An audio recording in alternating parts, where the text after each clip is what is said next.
Good evening and welcome. Reverend Dr. Michael McMorrow coming to you live from the sanctuary here in Granada Hills, California. I'm at the Center for Spiritual Living in Granada Hills, which is located in the North San Fernando Valley. We are a faith community that welcomes all who practice their beliefs in faith and love. This is your first time joining us. Welcome. We're delighted to have you with us online and in the house. So nice to see everyone here. And so we have with us again this evening the wonderful Beverly Scott, who will be our presider this evening. And as we settle in, for our friends from the Jewish tradition, happy Passover. And I'm always kind of reluctant to say that because I saw it on Facebook, so I don't know if it's the actual day or tomorrow is the day, but either way. A celebration of deliverance. What's it? It is today, yeah, okay. All right, so what do you say we take a deep conscious breath and release. And in that release, just allow ourselves to surrender to this moment, this eternal now moment as we come together for our call to service, which we call lighting the flames of faith. And we perform this ceremony to promote the universal consciousness of life, which acknowledges that all peoples, all faiths, all sentient beings come from the one great universal presence, which we call Spirit. Now, fundamental to this truth is the unifying nature of all religious thought and experience, which we honor here this evening. So as Beverly lights the first candle, it's for the Tao, honoring the universal path of harmony and equilibrium, the natural way. The second candle we light for shamanic traditions, honoring the beliefs and practices of all indigenous peoples, the way of primal spirituality. The third candle we light for Hinduism, honoring the path of knowledge, action, and devotion. The fourth candle we light for Judaism, honoring the ethical path of living by sacred law. We light the fifth candle for all forms of Buddhism, honoring the Four Noble Truths and the path of compassion.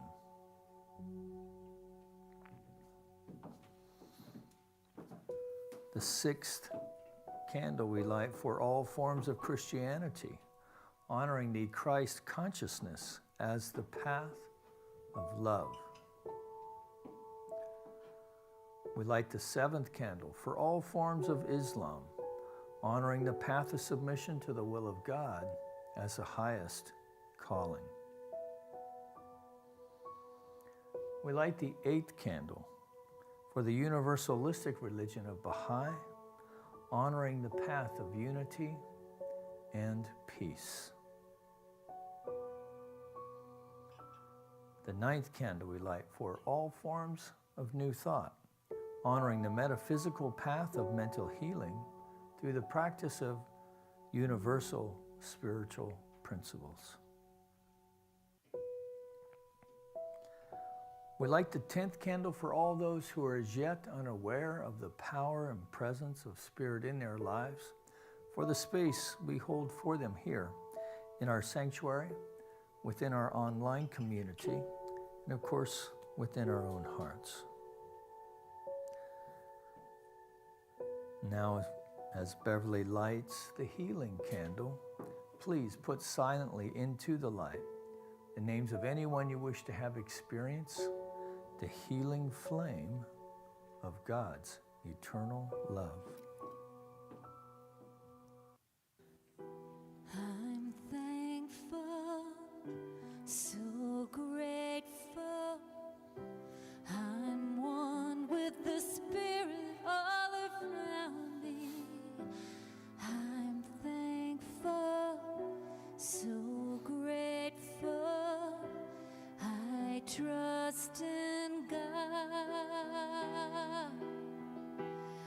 surrender, I surrender. I'm one with the Spirit all around me. I surrender, I surrender. I trust in God.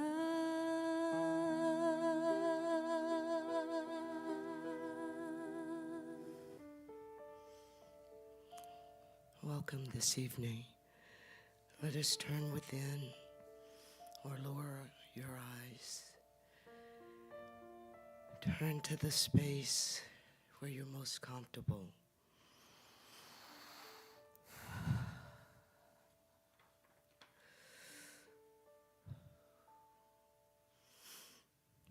Giving thanks for the truth that there is only one life.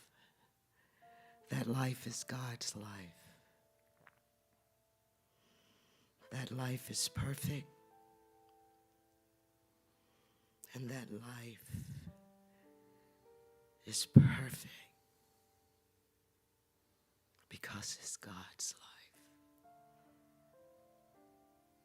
That perfect life is my life now. I know this to be the truth for each and every being.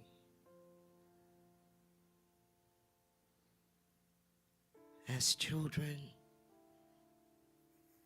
of the Most High, the perfect life is our inheritance.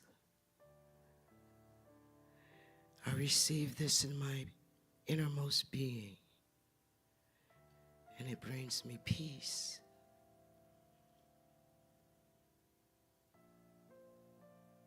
As I stand before you this evening, I smell the fragrance of these beautiful flowers that reminds me of the perfect life that is mine, that is ours. I give thanks for Reverend Mike as he prepares to take us into guided meditation so that we can once again experience this perfect life that we have. I give thanks for the people that have made it out this evening to be in the sanctuary and to uplift and support our meditation hour. And I thank you for those that are online. I am so grateful that we have a place to commune, to be together, and to experience this perfect life. I release my word into the activity of law, which only knows to say yes. Yes, my child.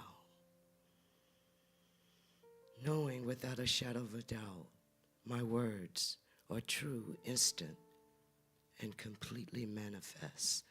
I let go, and I ask that you join me in affirming, and so it is. Amen. Thank you. I have to say it again. If you can see these flowers, they smell as good as they look. This entire sanctuary is full. I feel like I'm outside on my walk. It's beautiful. My talk this evening is about trust.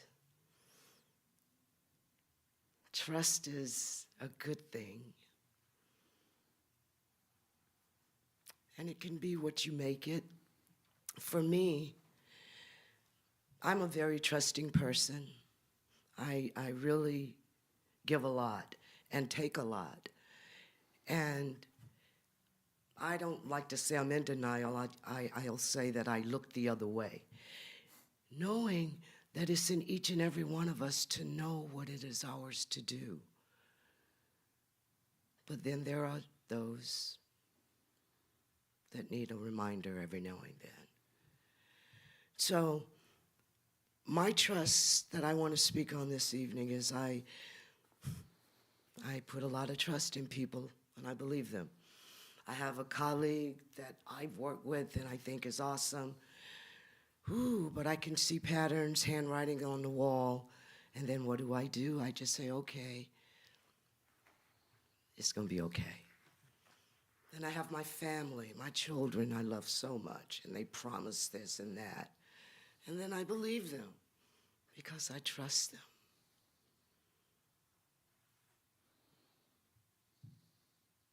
And then I even have myself, and I tell myself, I'm going to do this and that.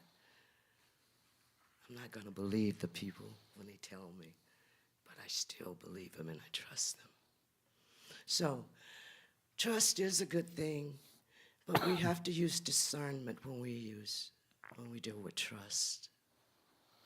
Discernment comes from within. I go in, and I say, Father, Mother God, give me clarity. I've been here before. I've walked this route. I've stepped in that hole. I pulled myself out. And then here I am again.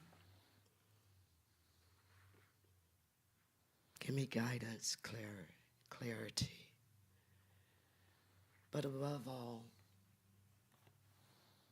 let me continue to have the faith in myself to believe that I can trust. Yes, that's what I want to say. So, I do have 3 things that I tend to rehash and muddle over when I go about my trusting radar. And I find that to be capable of trust requires attention. This may resonate with you. I'm going to speak in the first person, but please think on it as you wish. I must see who the other person is and pay attention to the signals they give about their own trustworthiness. And that comes with time. For me, I look at patterns. Life throws you curves. We know things happen. But that is the truth. And in the end, it's very non-judgmental. It may sound harsh, but it's proved to work for me. I have to pay attention to signals. I must be secure enough in my sense of self-acceptance. And this is a hard one. To be attentive when I meet people. Because my first thought is, oh, everyone's like me, open, free, and loving. And at the end of the day, they are. But sometimes masks are put on.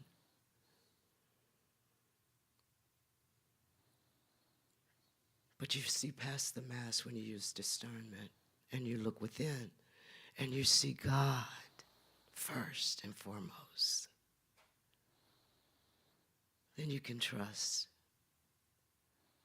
because you're allowing your inner self, your higher self, to come forth. I must see others as God's creation and divinely made. That is the key. That is the key. And I must remember that I am God's creation and divinely made. And in doing so, I can trust. I affirm. I trust spirit fully. Therefore, I trust myself fully. For I am of spirit, and spirit is within me. I am open to trusting relationships and can see trust mirrored back to me because I took that step to trust. My relationships are based on trust. And I have two quotes that resonate with me. Ernest Hemingway. The best way to find out if you can trust somebody is to trust them. Simple as that. And Ernest Holmes, Science of Mind, page 33. When we learn to trust the universe, we shall be happy, prosperous, and well. We must learn to come under the divine government and accept the fact that nature's table is ever filled. Never was there a cosmic phantom. And if I may interpret, just trust. It's enough for everyone. Love, peace, and harmony. I have a few announcements. They're very brief. As always, if you're in need of prayer or someone to speak with, please visit CSLGH Granada Hills. Sorry, once again, GSLGH.org. CSLGH. I think you said GSL. Okay. Yeah. Once again, CSLGH.org. There we go.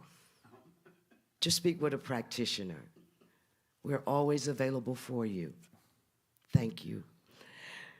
First and third Sundays are our youth. Church is back. Please come out and visit us at the 10:30 service. This coming Sunday, we're having an Easter brunch potluck after our 10:30 service. All are welcome. Please do join us.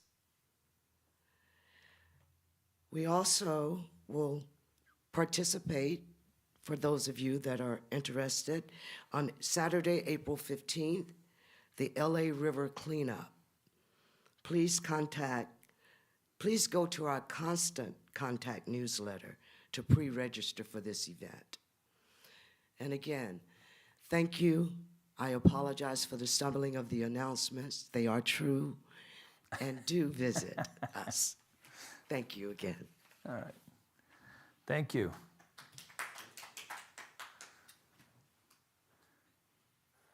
It's wasn't that big a deal. Just C and G, it's easy to get them mixed up. So so let me tell you about the river cleanup on April 15th. You need to go online to the FOLAR, F-O-L-A-R website, because you have to register via Eventbrite. And there's 2 time slots, one at 8, one at 10:30. And it's a great event. You can actually show up and get a T-shirt, among other things. And I have to think the river could really use our attention this year. So, and it's at the sports complex here locally. Also, we decided to do an Easter brunch this year because we're thinking that many of the restaurants will either be closed or full. So if you're looking for something simpler to do and you want to participate in a potluck kind of thing, simplify your Easter and come join us over here on 10:30 Sunday, and then the brunch follows after that. So, and then our youth program is usually the first and third Sunday, but we will have a youth program on Easter Sunday, just anticipating families and friends from out of town. So just know that that's happening. So I'm changing up what I was planning on doing just a little bit because it is Passover and it is within the Christian calendar. Of course, this is Holy Week, and it's interesting when the three religions of Abraham kind of all collide into this one holiday event, because the end of Ramadan is, I think, either next Friday or the following. So it's all going on at once. Ramadan kind of moves around, but this year it's happening also during this time. So it's an interesting time to reflect on what these different faith systems have in common. I mean, there's some very real common roots. And tonight, of course, is Passover, which is the observance of the release of the ancient Hebrews out of Egypt.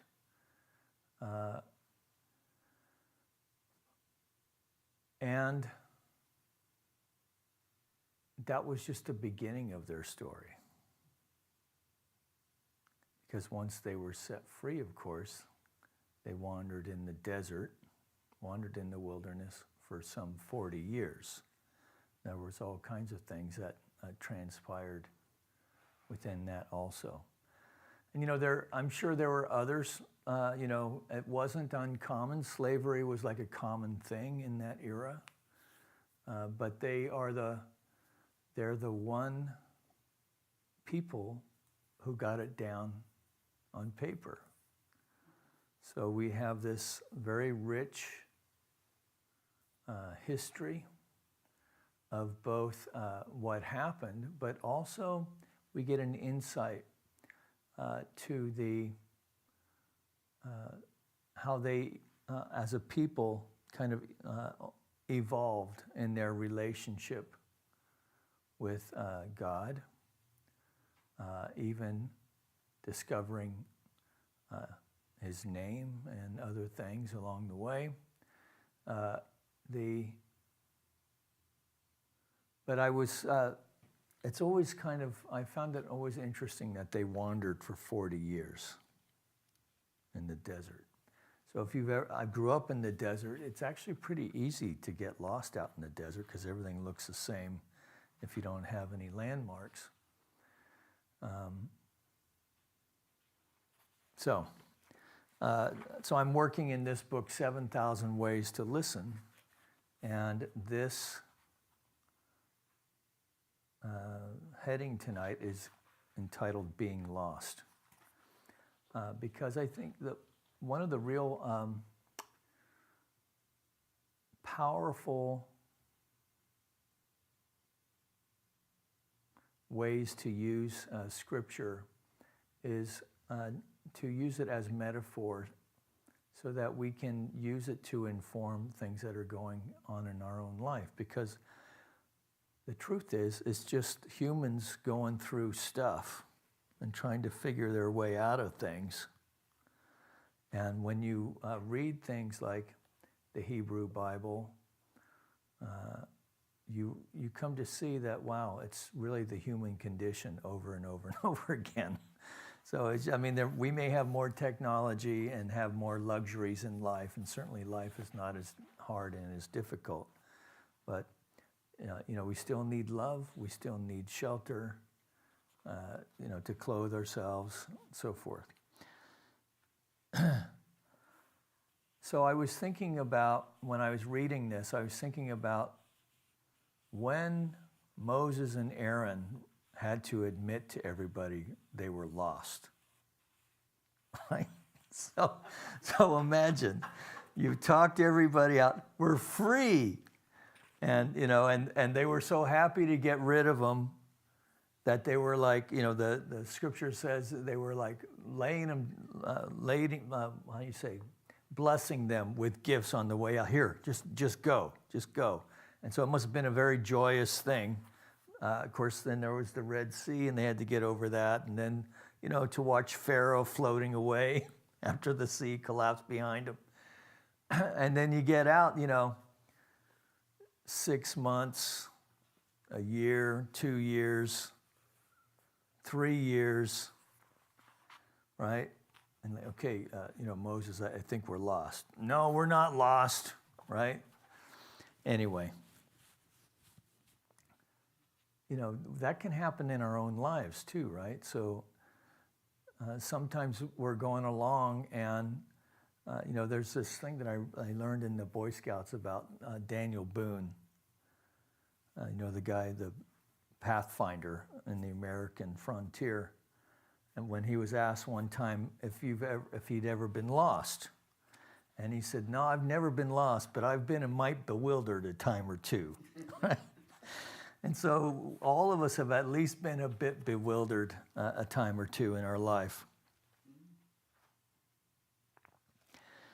And the moment we awaken to know that we are lost, to realize, as Jung says, that the ego is not master in the house, then we have begun the journey. It's by Helen Luke. When we lose our map, our real knowledge of the path begins. It's humbling because we're forced to touch the earth itself instead of our representations of the earth. Humbling that just when we lose our little plan of passion, the true impact of care overcomes us. Because we are often forced from our watch of longing along the shore to swim in the red tide of love itself.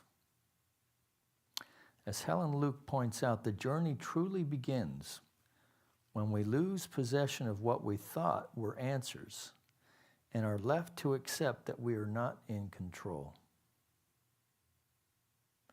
Anyone who has lived through loss and been shaken by their grip will admit that beyond every answer waits a larger question, and beyond every arrival waits an unforeseen beginning. Being lost on the inner plane can be understood as a disorientation that is necessary as we are thrust from what we think we know into the vibrant field of all we do not know. This is how being lost can be a prelude to a deeper way. Because once we admit we are not sure where life is taking us, then we are ripe for transformation. We are shapeable. When losing our way, we frequently retreat and withhold or take what we think is a safer path. This often complicates our confusion.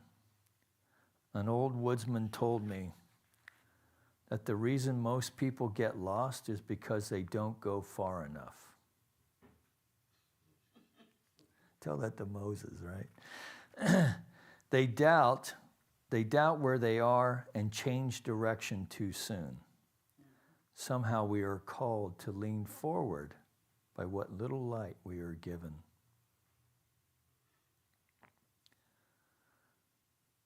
The great Jewish philosopher and physician Maimonides said, "We are like someone in a very dark night over whom lightning flashes again and again." Life does seem to dilate and constrict in this way. There are sudden, comprehensive moments, lightning flashes, by which we can navigate for a while, sometimes for years. And the moods of confusion in between those very dark nights are where we need to practice patience. Too often, when drifting through a difficult passage of uncertainty, we become negatively self-centered and punish ourselves for not knowing more or not being more decisive. But if we take Maimonides' image to heart, this moment from lightning flash to dark night and back again is part of the journey, despite how hard we work. When the lightning flashes in our own mind or in our own heart, we glimpse the hidden order and our changing place in it. If we can see our way through the uncertainty of feeling lost, unexpected callings often present themselves. One stirring example is the story of Lorraine Hunt Lieberson, who began her career as an accomplished viola player. While on tour in Europe, her viola was stolen. Though she could have just replaced it, the theft threw her into a state of feeling lost and uncertain. She stopped playing for a while and then began to work with the only instrument she had left, her voice. Though she had sung before, she devoted herself to the instrument within her, and in 2 years became the luminous mezzo-soprano she was meant to be. So, and if I think I may have hacked that fellow's name, so I apologize for that. So there's some good stuff in there. So for any of our friends who are maybe feeling like life is uncertain right now, this is one of the great things about meditation, is that it teaches us how to create space where we can respond rather than react, to be patient, and to be and to learn to be okay with uncertainty, and just to keep leaning forward and not changing direction. All right, so let's just take a deep breath and release. As we begin our meditation, just with a quick body scan, checking our seat in the seat. Erect and alert, but free of tension.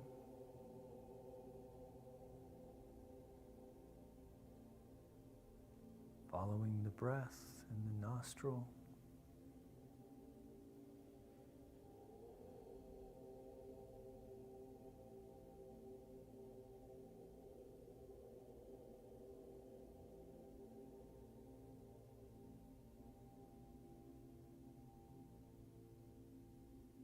And as we focus our attention on the breath, the mind begins to still.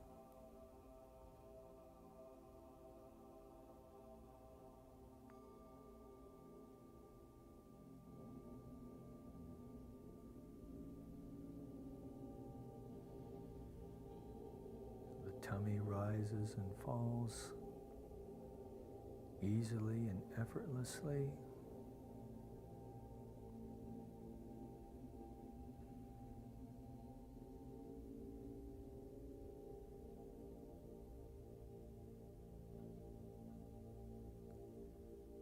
So just scanning up the legs and so forth.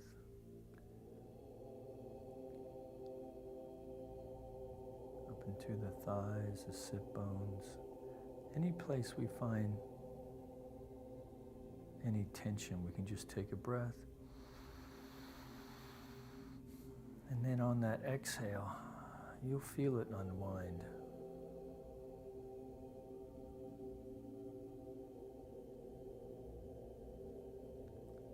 So into the sit bones, erect spine,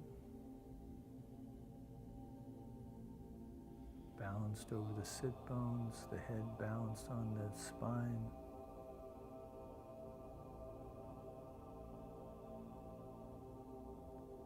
The arms are released.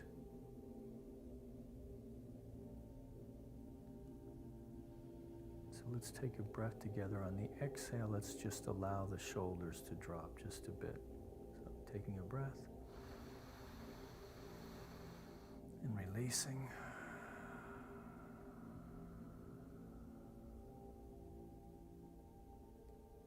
Turning to the breath.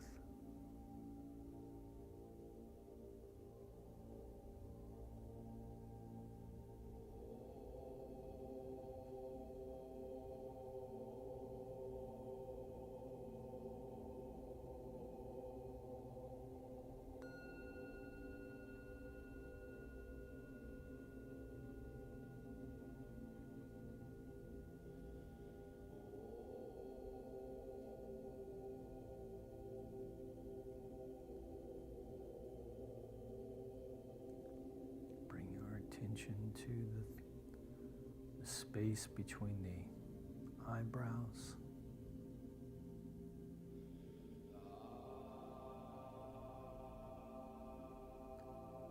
the crown of the head,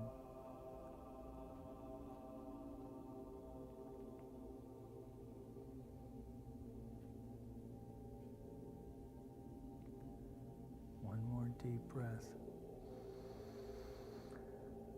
The exhale, feel the face release as we focus our attention on the exhale now.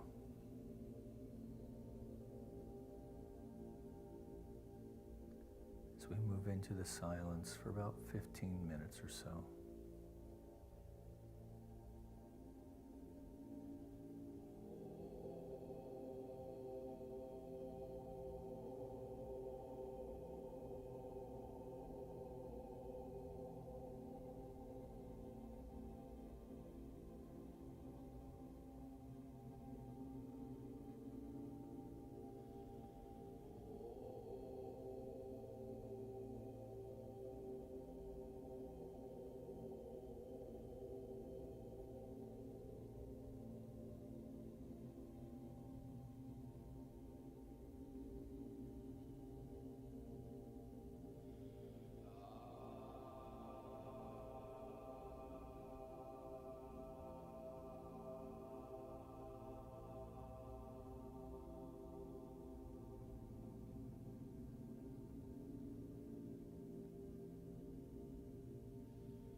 Gently back into the room, staying with the breath. We see that flame of God's eternal love within our heart center. The healing flame of the divine.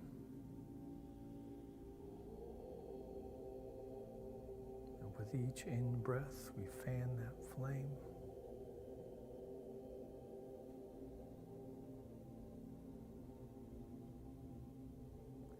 Stoking it to a ball of light, a fire that illuminates rather than consumes.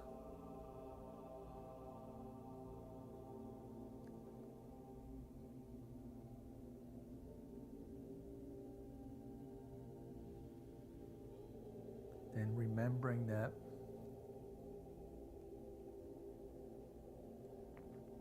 as the divine is everywhere present, as we're breathing in the breath of the divine is breathing us. We're breathing in the light of the divine, commingling with this flame, this fire of the living spirit within.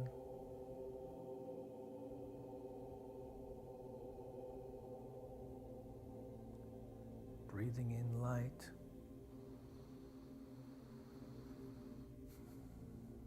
And exhaling love.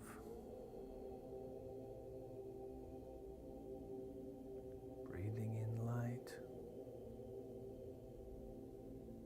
And exhaling love.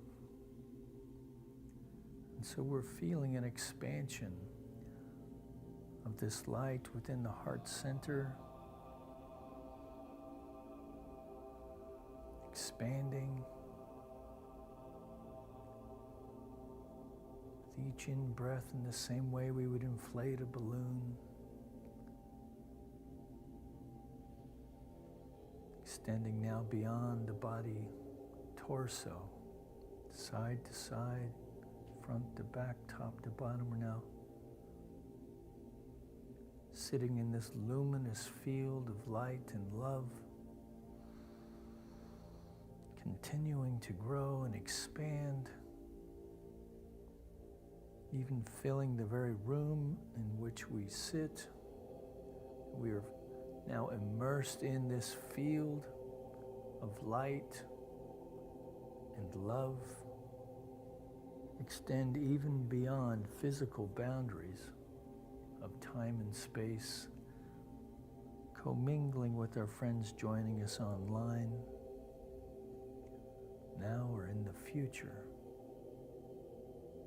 So creating this field of light and love, we know that within it lies the potential of the universe, that we are standing before a field of infinite possibilities for good. As we know that this field of light and love is the power and presence of the Most High,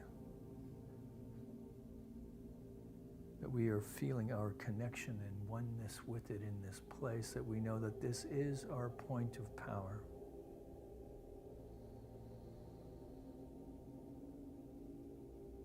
So we step forward now,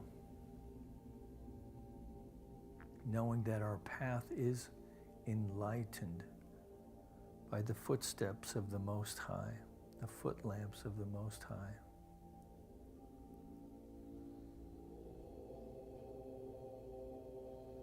Knowing that we are one with this power, this presence, this one life, a living intelligence, the wellspring of love itself, the creative impulse of life that's both impressing and expressing itself in, through, and as all of life, in, through, and as our life. That we are aligning, attuning, and harmonizing with this one life now. So from the very deepest and smallest aspects of our expression, every atom, every molecule, every cell, every organ, every muscle, every bone, every sinew is aligning and attuning and a harmonizing with the divine song of the living Spirit. That in this alignment, the pattern of perfection, of radiant good health makes itself known in every way and in all ways. That we take a deep breath and let that be so.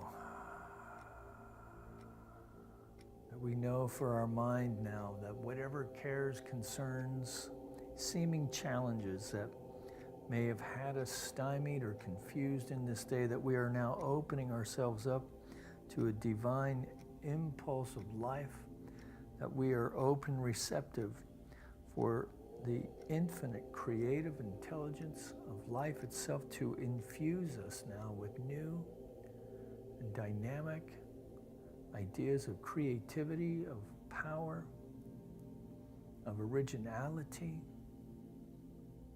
that they are easily captured at the deepest aspects of our being,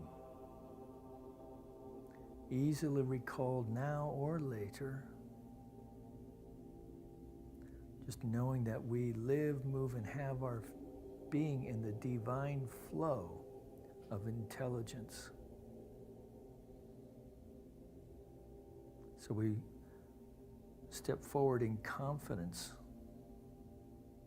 knowing that we are intuitively guided in making decisions at the right time, in the right way. Taking a deep breath, releasing that. And so we're feeling an expansion of our heart space now by means of this healing meditation, that we know for all of our relationships, the intimate ones we hold closely, or those in the job site, in our offices, in the market, on the freeway, within our neighborhood, that we know that all of it is an expression of the many faces of the one Spirit in expression. That we feel a sense of compassion and loving kindness for all beings, including ourselves, that we are gentle with ourselves, and in being gentle with ourselves, we are gentle with others. And in this way, we are intuitively guided into ways of creating a space where all are loved, honored, and even cherished. So we take a deep breath.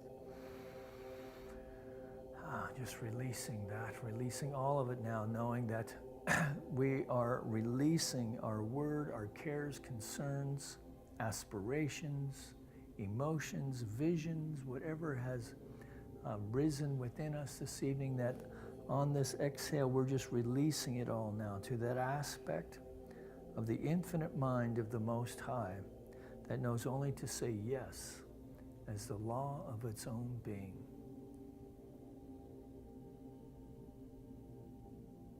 That as we leave here tonight, we arrive safely to our homes, arriving safely and in good order as we make our way through the rest of this evening, making our way to our beds, that as our head hits the pillow, we drift off easily to sleep, sleeping deeply, restfully, dreaming sweet dreams, that we awaken feeling refreshed, restored, revitalized, with a sense of excitement for the day, for we know that we are now tuned up and ready to express life as our highest and best, co-creating life with the Spirit and with our brothers and sisters with whom we share this life. So we just take a deep breath, one final release.